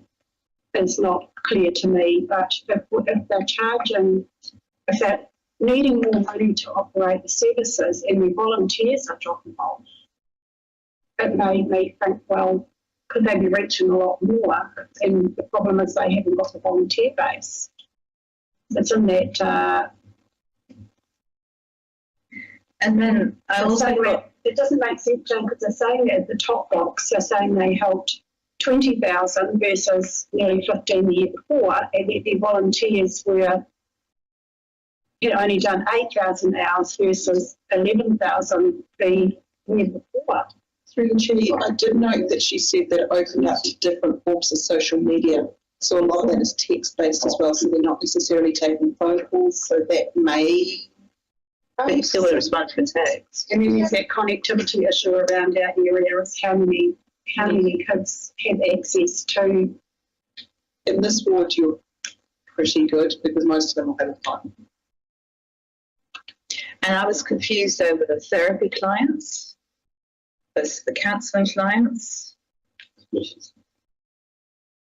I just wonder, Madam Chair, whether we have the necessary expertise to judge whether this is effective or not effective.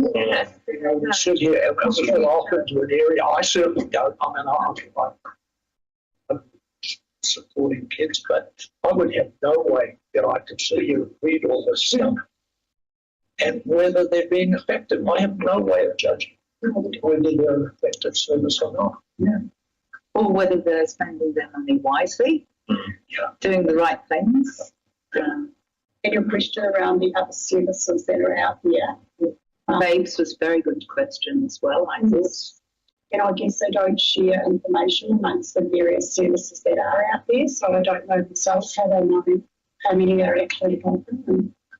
So it's not what else? You see a program that deals with the topic of self-harm, and there are usually 4, 5 or 6 different helplines at the bottom. And I'm amazed that anybody knows who to call, quite frankly. I think Youthline's probably got the best brand recognition. That's, yeah, I think that's probably right. What was your search? What did you type in? And we can look at the news outlets. We still have a growing youth male suicide rate in Northland higher than any other region. That was the one to take out, I thought. So is, you know... Are they banning Youthline? Well, or are they not banning Youthline? Are they? These are the answers we don't have in place. They don't specifically ban the same from Some, but not most of them. See, I know Julia within Kitty itself, they have an organisation to fight, which was previously the Whangaroa Family Services, which is based around and I know that being a board member, the number of clients are predominantly students. I think that they receive, they've got their own data. So what is Peggy schools playing and presenting this? And where's Peggy? Oh, gone. I think it was complex. This one comes in my mind. You know, you're looking for some support. Because this one was so I found out one woman was did see that she's in the bloody desert this times, and she was very likely to have talked herself. So, you know, I've had some personal issue, and I'm still dealing with it. In 20s now, but she's still dealing with it. Well, this is the sadness of mental health, is that it doesn't just go away overnight. But what if we gave $8,000 to a RE health provider to provide a service for the kids specifically here? What difference would that make to them? Would they respond to that? I mean, we're not qualified, as you say, to understand whether that money is going to be well spent or not. You know, if you tell me that we're going to vote on $8,000 to save children from committing suicide, nobody would vote against that. No. We'd all just sit here and go, yes, well, let's increase it to 20,000. But my problem with this, reading through it, I was really left not knowing whether this was effective. Yes. I would suspect, and I've got nothing to base this on, so that some of the youth problems in Northland are different than maybe in Auckland. Well, look at their top stats, it was like achieving top mark. Right, so I mean, it would seem to me something to be effective. That it would be more locally based than Auckland. I'm not. I think that's for myself and previously working in the education system around the students of that risk area. The key things that I felt was lacking really was actual good data and specifically identified kaitohera. Because what it doesn't incorporate is reoccurrences. Reoccurrences, because you could have 50 applications, but it might be 3 of them have reoccurred and come back again. And those are the things. And then severities is the other thing, which they talk about, the stresses and that sort of thing. But then again, how many really? You can provide some good data. But I think for the ward itself, because this is a reoccurring application area anyway. It might be some way of looking at some sort of criteria or something that asks those specific things prior to application. And it's to your point, you know, ask what success looks like for them, and it's answering phone calls, you know. Is that Saving lives. no, yeah. Very difficult too. Yeah, because it's an anonymous service. So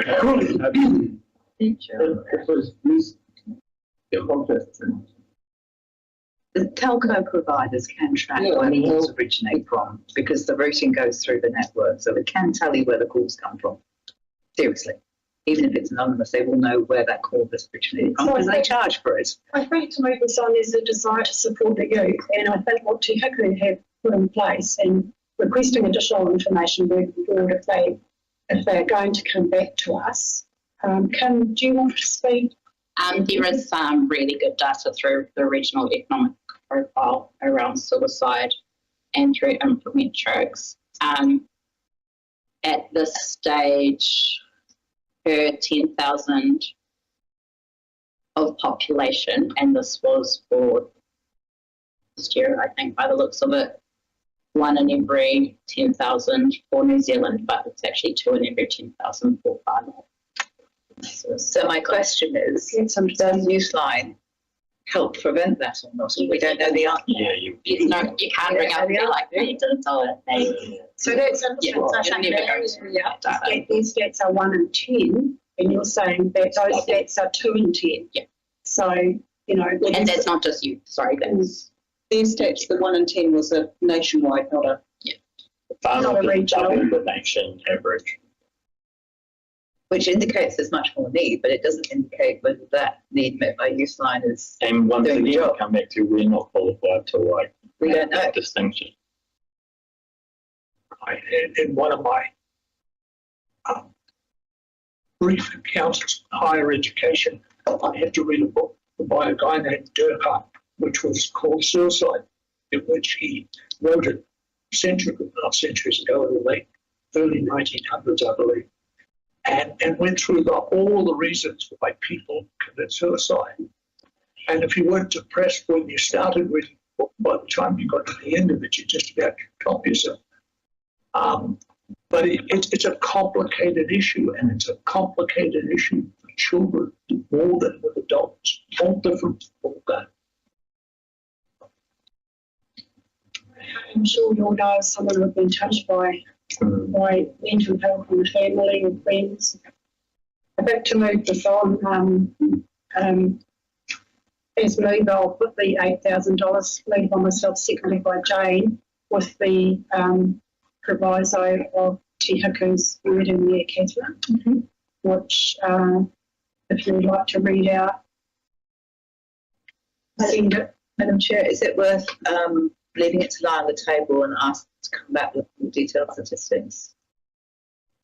You can move an amendment, but I'm happy to move this along. I think there's kids in need, they need the funding.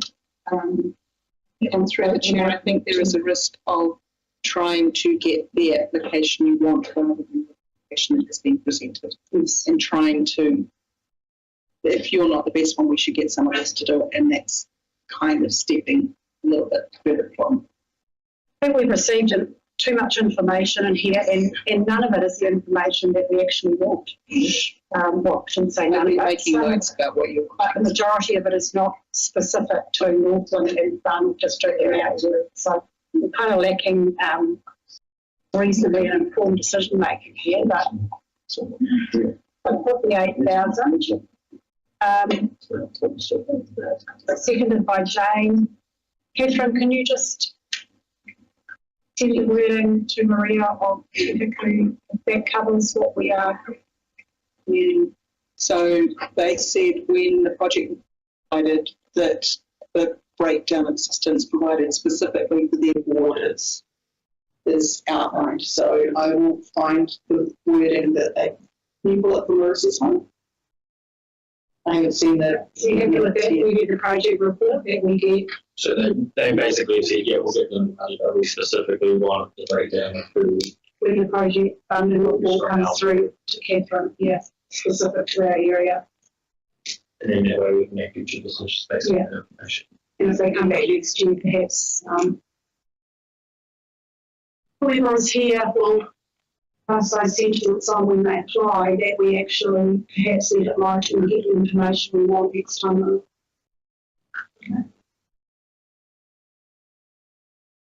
I'll put that to the vote, $8,000 to Youth Line Auckland Charitable Trust. Me, myself, second, Jane, all those in support. Yes. Okay. 1, 2, 3, 4.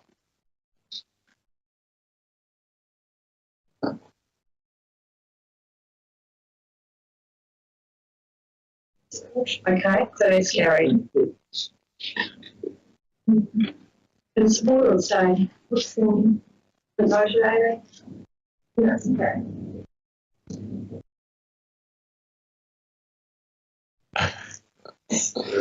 Okay.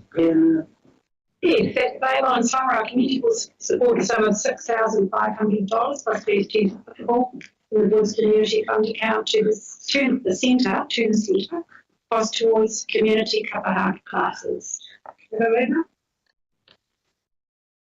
Jane, seconded Tyler. Are we pretty familiar with this application? Can I just ask what we gave them last year? Do we have? They've given back, was it $1,500, Catherine? They've given back $1,500, but that was because they were performing with the harmonic resonators. It was a separate one for. Was this specific set of classes? Last year.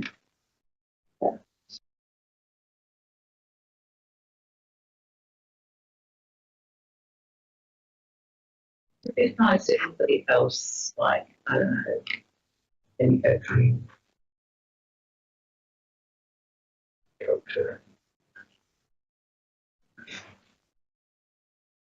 So any funding that they think they can find will have applying for. So cute. It's just really easy one. I know, where to go to. Yeah. But he was like community. Well, they have increased it by including the Pacifica people this year. So whether that affects the fine performance, the costs, or I've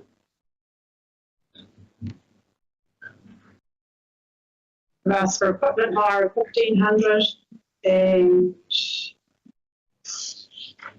technician $300.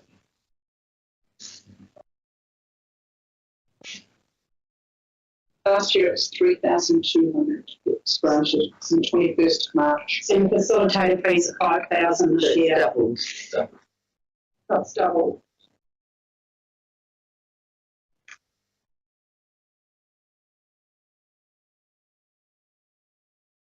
Your hands move, Jane. Do you speak to this? I think it's a really commendable initiative. I would like to think that they could try and make it self-sustaining, and people are getting an amazing experience. They don't, if you do something like free, people don't value it. But then I also accept that there are people that simply can't afford to pay.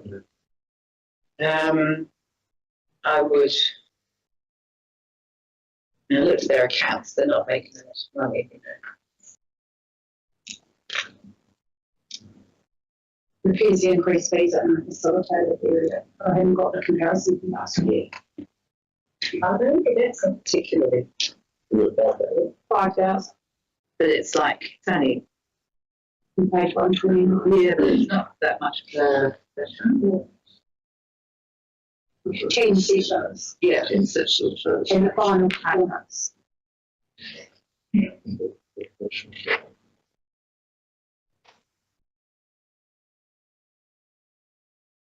And moving on, Tyler, a seconder. Any comments? We've got 6,000. I like what it is. Pretty awesome how he's now incorporating it into sort of cultural needs. That's super commendable. But I think I would be sort of foreshadowing them to drop down a little bit because, yeah, I'll be happy. Quite happy with 5. I was thinking that too.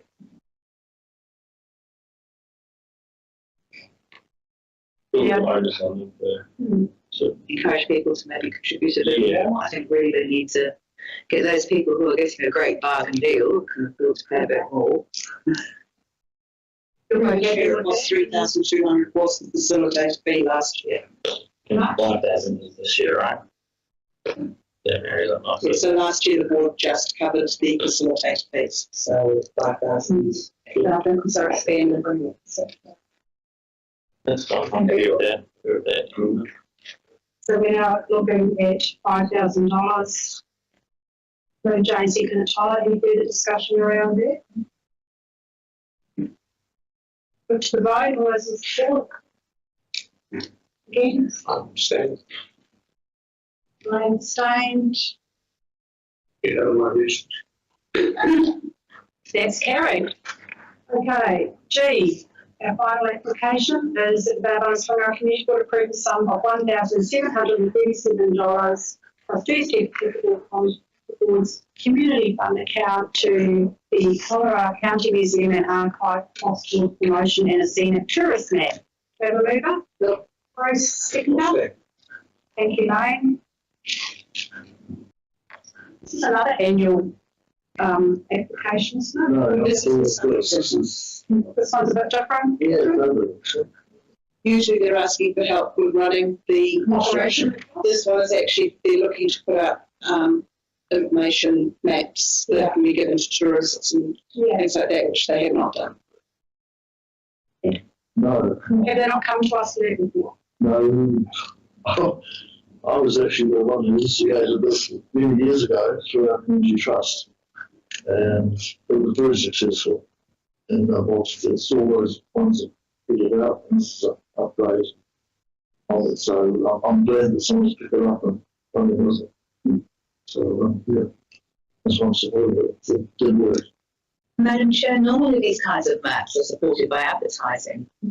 And they're promoting local businesses. And I know from my experience when I was on the Destination Northern Board, and it was that, they used to fund a part-time person with the sales of the adverts, you know, on the visitor programs. So it seems a bit odd that they're not looking at doing that on this map, and maybe making a bit of money from the advertising will help support the organisation. Also, that would be a more appropriate way to go, because they could actually make a little bit of money on the map that could go back into the trust. I found that trying to start with last time. I didn't know. There was sponsorship, but also a lot of people like we had accommodation that sort of mapped out on it, and all those people couldn't pay anything. But they should be paying a couple $100 per advertiser. I can remember the sort of. So they will be advertising up on that. I don't know. So That's it, including tourist accommodation.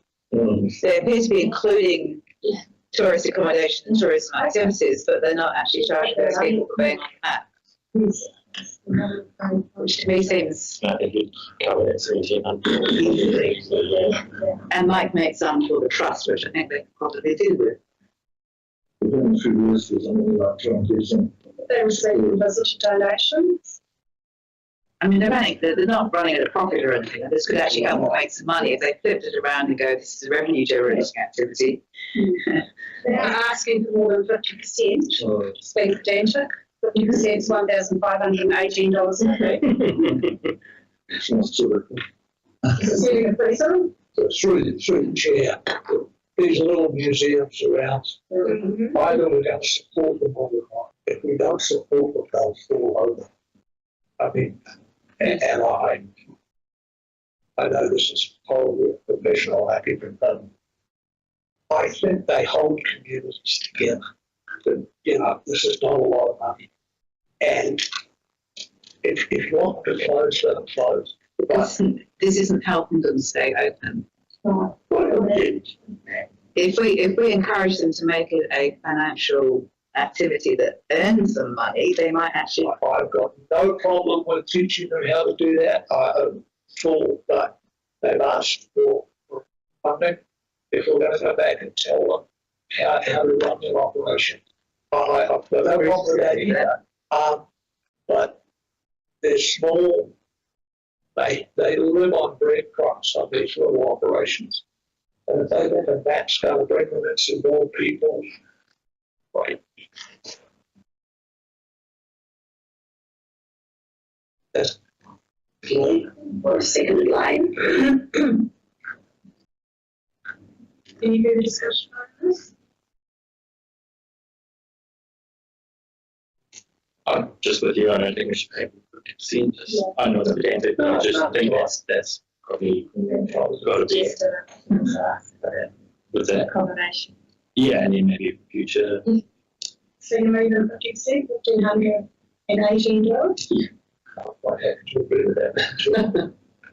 And then maybe, yeah, we just go back to them and say, hey, future reference, maybe seeking advertisement, what that was. Make some money for you. Was you happy with 1,518?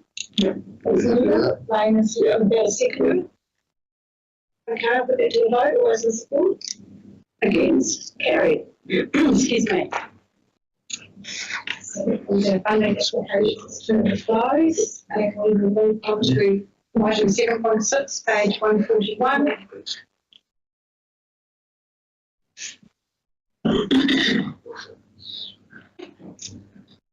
Vote on the Whangaroa Community Board note the project reports received from our Kitty 2024 chess competition. B, Phosphate Northland. C, Kawakoa Christmas event. D, Turner Centre. This is Arts Here Now. B, Whangaroa Arts Festival. And F, Whangaroa Recreation and Community Centre. Do I have a mover? Close. Barry. Seconder. Fine.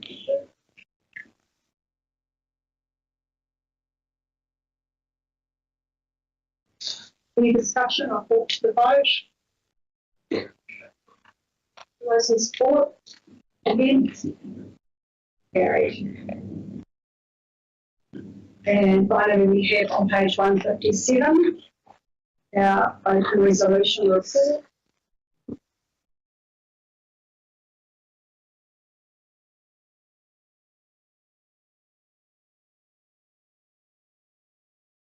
So we've got a updated responses there.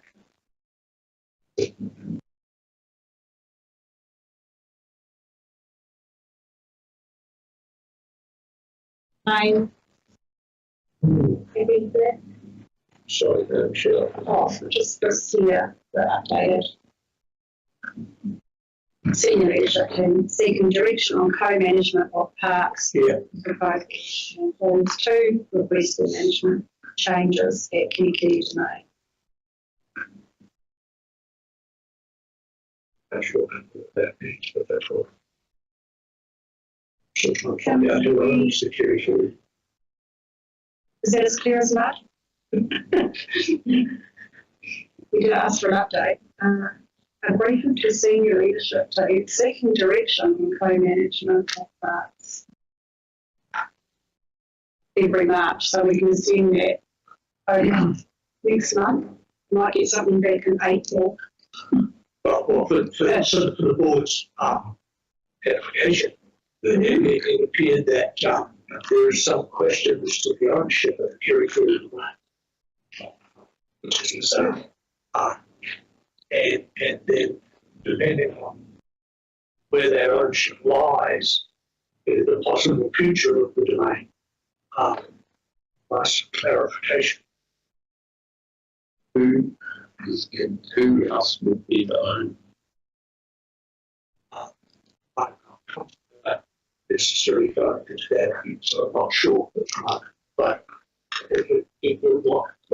Our intent was, I think, would be really direct, that we wanted to set up a committee like we have for other reserves.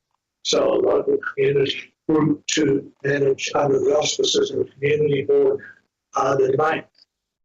Because the domain has been excluded from our management because it was a district-wide asset, which is no longer the case because Rugby has left the field. It's now a ward. It's still a district-wide asset. It's still a district. It's still a district-wide asset, but it's not delegated to the community board. And there was general agreement that I had the mayor and various other people agreed that it should come back to the community board, and then given to it. And then I was informed by management that, or senior leaders, that the ownership was in question on the domain. So we've got historical papers and back into these documents of who gave what to who, or who collected 10 shillings and who didn't collect 10 shillings, various other items. So still looking for. Okay, so that's up to staff to clarify that. Legal perhaps to be there. But it certainly was the intent of. But that, yeah, so our intent was to form a local committee to manage it like we do with other reserves. And that's still, unless I get out of direction, that's still where I think we should go. And it's probably fair to say that even if it were to remain as a district-wide asset, there would be nothing to stop council resolving that the buildings are managed by a local. The delegation. As I said, I think initially the delegation should come back to the community board, keeps it the same as all other reserves. And then we can. And that was the intent. Everyone out to consultation. Yeah. Everybody, but that's in the reserve management plan that was passed and published and everything else. And certainly senior members of council agreed with that process. Okay, so we'll wait on the council report. We'll say that the senior leadership team have been briefed on that, so hopefully we'll get something back and if not, we can end of the financial year of June. Okay, and the other item we have there, Brodie's not here to talk through some department.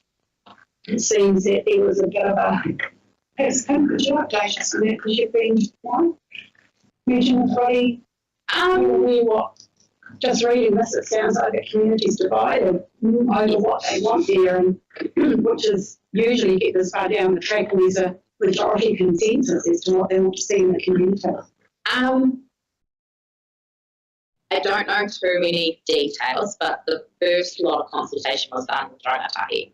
And so they really put thought into what they want the future of that domain to look like and to be used for. So that was the consultation document that went out to everybody in the wider community. And some have come back and said, well, actually, for right now today, we need it to look like this and to have this.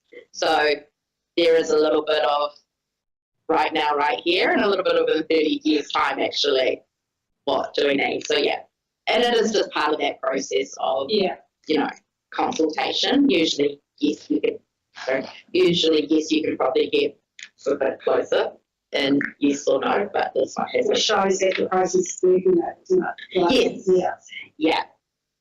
And sometimes you won't necessarily get rangatahi feedback at all. So to have started the process that way.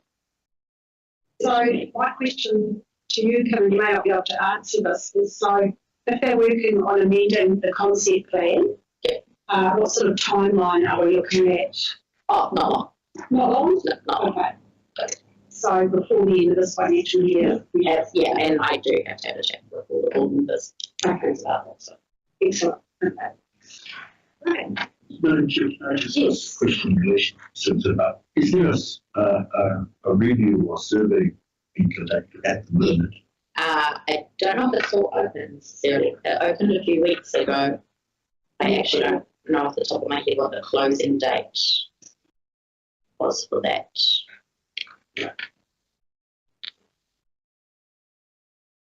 We look forward to seeing the amended concept and the works. Right, so I will put the recommendation at Barwell's Whangaroa Community Board received the Barwell's Whangaroa Community Board February Open Resolution Report. I will move to accept that. Jane, thank you.